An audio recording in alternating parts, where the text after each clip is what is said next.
Vicky and Rachel from the Stitch Sisters, and we're back with our second video all about zips. More zips. More zips. This time we are doing lap zips. My favourite. Yes, I like a lap zip as well. I do like, I like invisible zips. You. But I do like invisible zips. I used to hate invisible zips, I now like invisible zips, and I'm moving towards the lap zip as well. I love all the zips. It's more of a traditional zip insertion Yes, method. was found a lot more in vintage patterns. Yeah. You won't find many of the big four patterns telling you to put in a lap zip these days. No, but you still can. Yes, and I think it screams of quality. I think it's the perfect finish for something that you spent a lot of time to make. Absolutely, and it's a little bit longer time. But it's worth it in the end. It is. So it's hidden. It doesn't matter what colour zip you've got under there because you won't be able to see it. Yeah. And also, more importantly, I think it's stronger than an invisible zip, which can weaken over time. Over time, yeah. Excellent.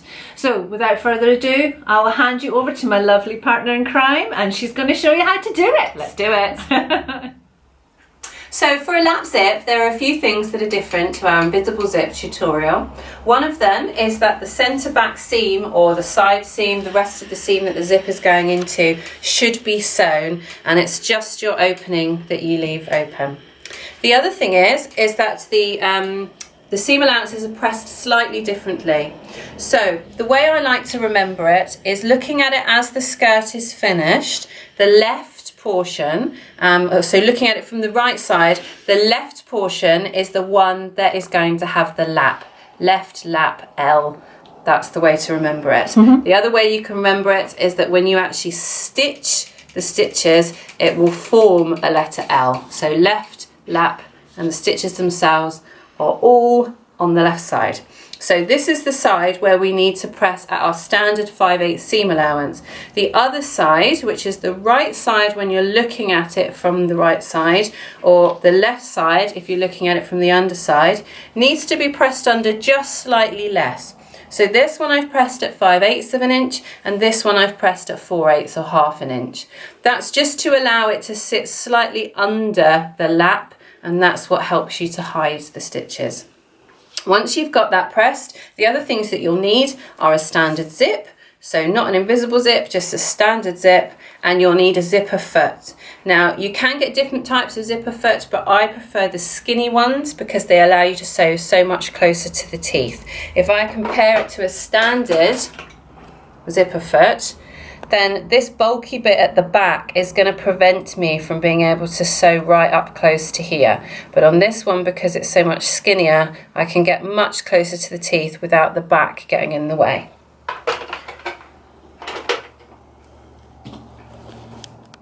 The other main difference with the lap zip is that any excess that you have, if your zip is too long, you want that to come above the top of the skirt. So you use the stopper that is on your zip and make sure that that is lined up just above the opening for your zip insertion, and any excess can be taken off when you add your waistband or your facing. So for an invisible zip, the excess is below the zipper opening, and for a lap zip, the excess is above the zipper opening. So for our first step, we're going to take the side that we've pressed the smaller seam allowance on, and we are going to line that up along the zipper teeth, just nice and close, keeping the fold nice and close and keeping your stopper just above the end of the opening. So I'm going to pin that in place, and for these I like to pin vertically, but I like to make sure that I have the heads coming towards me so that it's easy to pull them out rather than sewing onto the head of the pin. So we'll come back and I'll show you how to sew that in place. So I've popped my zipper foot on. I've got my needle in the left hand position so I can use the left side of the zipper foot. If you do have one of the wider zipper feet, just make sure that it's on the left side. And then I'm just going to sew straight down this edge to attach it to the zip.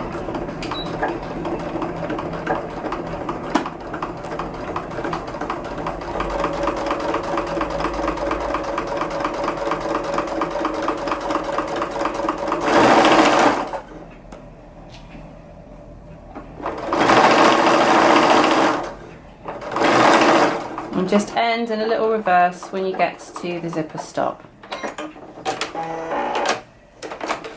So now we have the first half of our zip installed, and now we need to do our lap. So our lap needs to cover not only the zip but also the stitches underneath. So position it so that it's hiding it all, and then just to make life a bit easier for yourself, you can actually pin the lap in place, pin the other side of the zipper teeth. It will make it a little bit easier for you.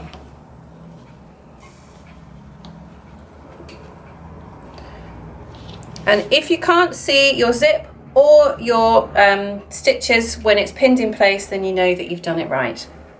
Now, you can just go ahead and sew it. You can feel where the teeth are, so you can just sew along, making sure that you clear those teeth. But I think a lap zip should be done properly, so I think it's worth taking the time to mark it. And if you use a water-soluble or air erasable marker or some chalk, then it's going to fade, or you can erase it when you're ready. So work out how much seam allowance you're going to need to be able to comfortably clear your zip, but also catch your seam allowance behind.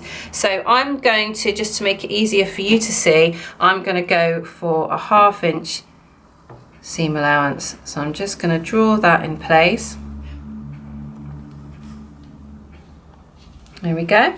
I'm also just checking underneath to make sure that I know where my stopper is, and I'm not going to accidentally sew over the top of that. So I'm going to come down a little bit further to make sure that I clear my stopper, and that's where I'm going to sew. So now, to make life easier for yourself, you've got it all pinned in place, you can actually open your zip, which will allow you to just sew on the one side, and I'll come back and show you how. Okay, so I'm back ready to sew the other half of the zip. As you can see, I've moved my needle, or move your foot to the right side, because we're now coming down the other side of the zip. Use my needle to anchor it, and then I can start taking my pins out, making sure it all stays together. Then I'm going to sew on the line that I've drawn. And just take your time, making sure that you're catching your line. It'll come off a little bit there, which is typical if you're filming.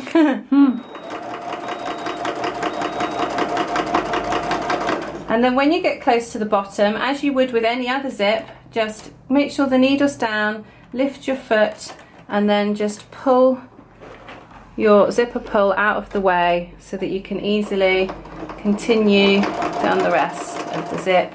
When you hit your mark, leave the needle down so that you can pivot and sew over this side. I like to do it a couple of times for good measure, so once I've hit the center seam, then I'll reverse back over and then come over one more time. That just means that the end of my zip is really nice and strong. And you can cut your threads, and your lap zip is complete. So Yay! with this zip, it wouldn't matter what colour it was, because you wouldn't be able to see it anyway. There you are.